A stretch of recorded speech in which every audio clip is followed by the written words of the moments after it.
So The Devil All the Time is a Netflix exclusive that I have been counting down the days to be released because when the trailer dropped a few weeks ago, it immediately excited me and it looked amazing. The cast looked incredible. The trailer made the film seem amazing. Definitely seemed like a film that would get some Oscar bait, and I still think it will. And I definitely enjoyed it, so this review is going to be positive. Super well made film.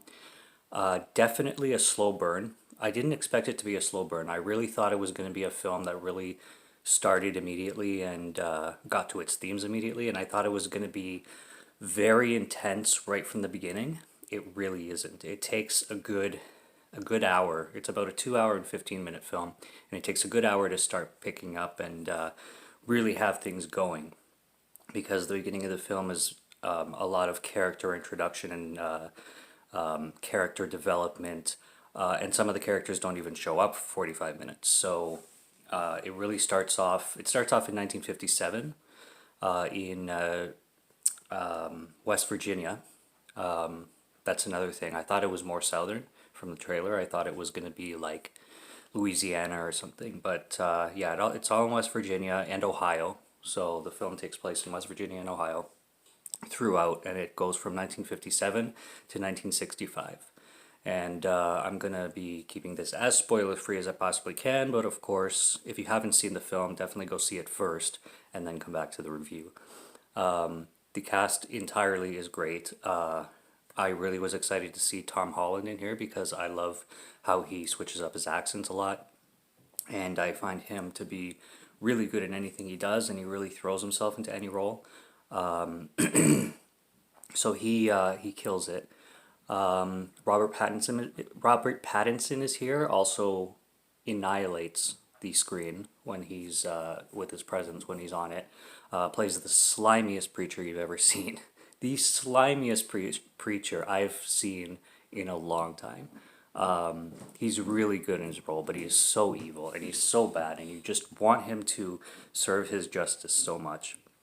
There's a lot of corruption for the time because this is post-war, obviously, and even one of the characters, Tom Holland's father, plays a soldier who came back from the war and experienced something very traumatic there, which I won't get into, but it really affects his character a lot and his religion a lot.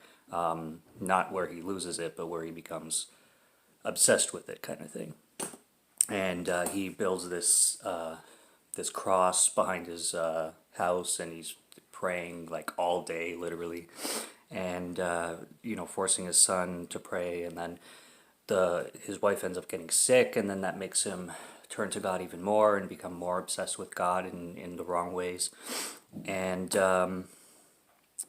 yeah, it's a very interesting character study for a lot of the characters, because then obviously in a story like this, a lot of the characters begin to intertwine with their lives, and choices that they make and situations that they go through happens to affect other people and other things and other events in the future and stuff. So yeah, there's so many characters, and there's so many situations, and there's so many kind of bizarre things that happen. Like there's this couple that's they're basically serial killers. They go around. They take people. The man has the people have sex with his wife while he takes pictures, and then they kill him, and they're doing it for God. You know what I mean? And there's really like sick and twisted ideas involving 1957 religious beliefs that are pretty crazy. The vague gist of the plot is when Tom Holland's character was a child, he loses his father. He becomes an orphan basically by losing his parents. And there's another character named DeLorean, a female character who also loses her parents. So they both become orphans, and then they both end up living in the same house, and they grow up basically as brother and sister. And he cares. She's the world to him basically. So it revolves around these two characters and how they grow up with everybody else around them and the situations that they end up in.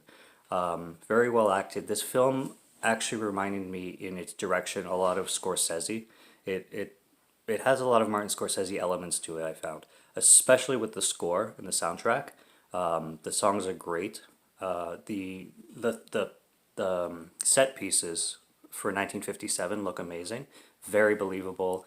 Costume design, everything is perfect. The acting and the voice acting and the accents are top notch. Everything is really well done to portray in 1957 and 1965. With all the cars and all the everything in the background, everything just looks perfect. And the direction, like I said, it reminded me a lot of Scorsese. I wouldn't say exact, obviously, but very inspired by it. And the director kind of has that feel to him. If you watch like Goodfellas and Casino and then watch this, you can kind of, oh, that kind of looks familiar. That kind of looks Scorsese-ish. So, very good film and definitely recommend it. It's on Netflix right now. I'm very glad I watched it. I was waiting, and it wasn't what I was expecting, but I still loved it. So I definitely recommend it. That's The Devil All the Time. Cheers.